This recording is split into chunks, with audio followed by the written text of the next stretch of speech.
हमें लगता है बच्चों को प्रार्थना करवाने की जरूरत नहीं, हमें लगता है कि माँ बाप को प्रार्थना में बुजुर्ग को बैठाने की जरूरत नहीं, हमें लगता है हमें अकेले प्रेयर करने की जरूरत नहीं। हम कर चुके हैं परिवार में, पारिवारिक और अकेले दोनों प्रार्थना आपकी जिंदगी में होनी चाहिए अगर आपको कंप्लीट छुटकारा पाना है। उसके बाद भी अगर आप ये चीजों को फॉलो नहीं करते तो अपने बॉन्डेज में रहने का कारण, अपने बंधन में रहने का कारण फिर आप खुद हैं। फिर आप परमेश्वर को कंप्लेंट मत कीजिएगा कि परमेश्वर मेरी जिंदगी में काम क्यों नहीं हुआ, क्योंकि परमेश्वर अपने वचनों से आपको बताता आया ये वचन सच है। आपको कैसे मालूम होता है? आपने जो प्रोफेटिक वर्ड्स देखा, आपने उसे पूरा होते हुए देखा। वो मैंने किसी बंद कमरे में नहीं बोले, अलग अलग मीटिंग में, प्लेटफॉर्म्स पे, लाइव मीटिंग्स में, रिकॉर्डेड मीटिंग्स में बोले, लोगों के सामने बोले। इमेजिन यूके, इंग्लैंड, जहां पर दुनिया जहां ड्रीम डेस्टिनेशन है दुनिया की, गोरों को बोल रहे हैं भाई साहब 2 आलू या 2 टमाटर 3 आलू, इससे ज्यादा नहीं मिलेंगे। वो 2 आलू लेके जा रहा है, घर में कोई गेस्ट आ गया तो क्या करेंगे? और कौन से देश, कोई अफ्रीकन देशों की बात नहीं हो रही, लीडिंग देश जिनका 1 रुपया आपके 100 रुपए के बराबर, जिनका 1 पाउंड आपके 100 रुपए के बराबर। हालेलुया। ये रीजन होगा कि परमेश्वर इन चीजों से उनको अपनी ओर खींचेगा। आप देखते हैं यूएसए में पाप होने के बावजूद भी वो देश ब्लेस क्यों है? क्योंकि अभी भी 90% जो दुनिया का इवेंजलिज्म का पैसा है वो यूएसए पे करता है। आज भी वो वहां के बिजनेसमैन जो हैं उनके कमाने का मकसद इवेंजलिज्म है, चर्चिस के साथ जुड़े हुए हैं। आज भी आप अमेरिका में चल जाओ, आपको साफ स्पिरिट, बोने की स्पिरिट आपको दिखती है हर बंदे में, और ये असर उनकी कंट्री में भी दिखता है। वहां कुछ चीजें ऐसी होंगी जो दुनिया से अलग होगी फ्यूचर में भी, जो उनके साथ नहीं होगी। हालेलुया। हर एक चीज परमेश्वर के साथ, उसके किंगडम के साथ जुड़ी हुई है। आपको यह बात बड़े ध्यान से समझनी है।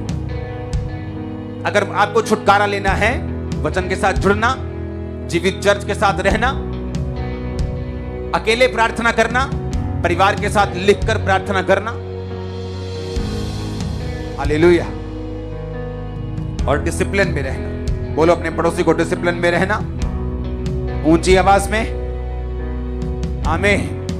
जब आप डिसिप्लिन में रहेंगे, जो अंधेरे के लोग डिसिप्लिन में हैं, आप देखेंगे डे बाय डे आप छुटकारे की राह पे चल पड़े। और जब आपको क्राइस्ट में छुटकारा मिलता है, वो 7 पुश्तों से भी बड़ा होता है, वो जनरेशंस तक चलता है। वो छुटकारा सिर्फ आपका नहीं हो रहा, आपकी आने वाली जनरेशंस का हो रहा है, हजारों जनरेशंस का छुटकारा हो रहा है। आप एक बड़ा काम कर रहे हो चर्च, अपनी जनरेशंस को आप लाइट की ओर लेके जा रहे हो, जो आने वाली जनरेशंस हैं। आप उनके लिए ऐसा धन छोड़ के जा रहे हो जो सदा जनरेशंस तक चलता रहेगा, कभी कीड़ा कभी काय नहीं लगेगी उनको। आमीन, आमीन। कितने इन बातों को समझ रहे हैं? और जैसे ही आप इनको फॉलो करेंगे, आप जैसे ही, आज जब मैं प्रेयर करूंगा, मैं यहां बैठूंगा वचन के बीच से, और उन प्रेयर पॉइंट से आपको प्रेयर करना सिखाऊंगा जिनसे मैं करता हूं। आप उनसे प्रेयर करेंगे, घर जाके उन्हें फॉलो करेंगे, आपकी लाइफ सेव नहीं होगी। आमीन। ऊंचे वाला चाहिए? मैंने कहा आमीन, ऊंचे वाला चाहिए चर्च। Hallelujah, hallelujah, hallelujah. अब आपको करना क्या है? एक समय ऐसा रखना है अपनी लाइफ में रोज, जब आप परमेश्वर के सामने अकेले प्रार्थना करने के लिए जाएं। मत्ती में लिखा है कि जब तू प्रार्थना करे तो द्वार बंद कर दे, कुंडी लगा और अपने पिता से गुप्त में प्रार्थना कर। एक प्रार्थना प्रेरितों के काम में परमेश्वर का वचन हमें सिखाता है कि जब हम प्रार्थना करें तो बैठ कर करें। बैठ के मतलब सब मिल बैठकर, वो घुटनों पे भी हो सकती, चेयर पे भी हो सकती, उसका कोई मैटर नहीं। लेट के हो सकती है, खड़े होके हो सकती है। एक समय ऐसा आपकी लाइफ में होना चाहिए जहां आप अपने परिवार के साथ बैठे हैं। आपकी एक पारिवारिक बाइबल होनी चाहिए, जो पर्सनल नहीं, परिवार की बाइबल। ये मेरी फैमिली बाइबल, ये सब फैमिली मेंबर्स, एक बाइबल आपकी फैमिली के लिए होनी चाहिए और साइज में थोड़ी बड़ी होनी चाहिए। उस बाइबल के पीछे आपको अपने छुटकारे के लिए पॉइंट्स लिखने हैं कि आपको फाइनेंस का छुटकारा चाहिए। कहां कहां वचन कहता है कि परमेश्वर तुझे फाइनेंशियली बरकत देगा, नीति वचन 3 में वो कहता है। हाँ, हर जगह को ढूंढ के वहां लिख लेना।